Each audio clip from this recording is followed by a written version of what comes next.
So I watched a video today and it was hilarious because somebody, an influential intellectual, compared the political system to professional wrestling. So before we even talk about boycott the WWE, etc., let's talk about why professional wrestling is important.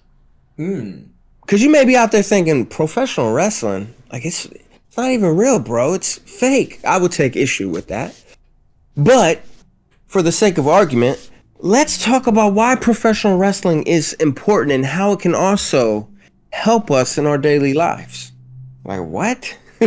What moral lessons are we gonna learn from the world of professional? I mean, I can see I can tell the skepticism in your voice. yeah. Well, I mean, to be fair, before he was outed as being a complete fucking racist, Hulk Hogan did tell kids to eat, to take their multivitamin gummy things. What did he tell kids back in the day? Say your prayers and eat your vitamins. Yeah. Maniacs. Say your prayers and eat your vitamins. But I don't think the vitamins he was referring to were, the kind you buy at the store in the vitamins section. I think it was because, steroids. But, so professional wrestling has taught me. So first of all, I've been a fan of professional wrestling since I was a kid, man. I used to love watching it. The WWE and the WWF, as it was known then in particular, I used to love coming home from church and watching it. I used to love watching the WWF, Bret Hart, Shawn Michaels, etc. And I've been a wrestling fan pretty much my entire life. And things that I like studying the history of it. I like breaking it down intellectually.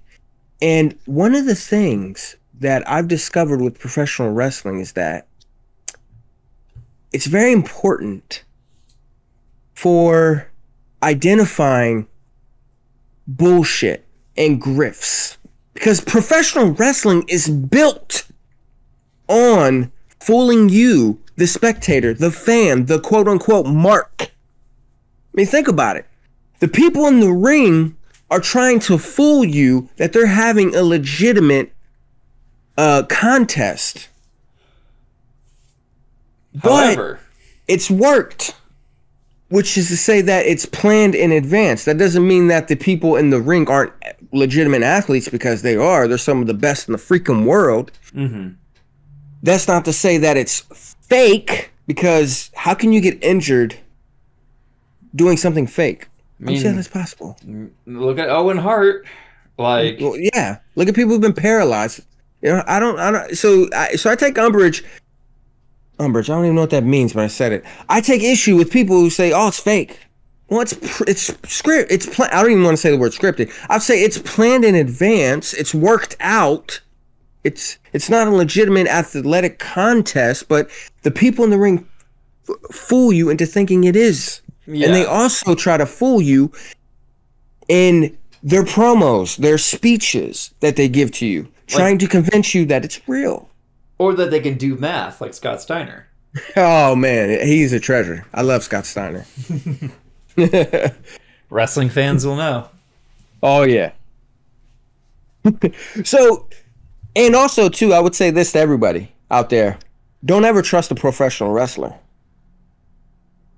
You might be thinking, why is that?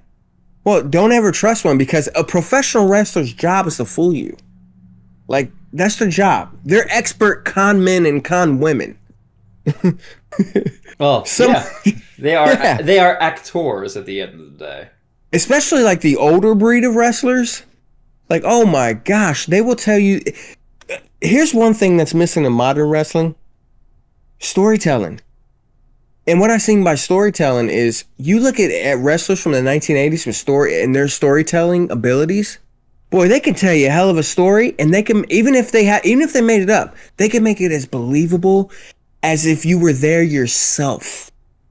So I would say never ever trust a professional wrestler. No offense to any professional wrestlers, but never trust a professional wrestler, because their job, they are experts in fooling people.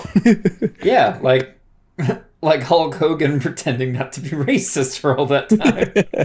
Well, you know something, brother? I hope no one records this and leaks it to the press.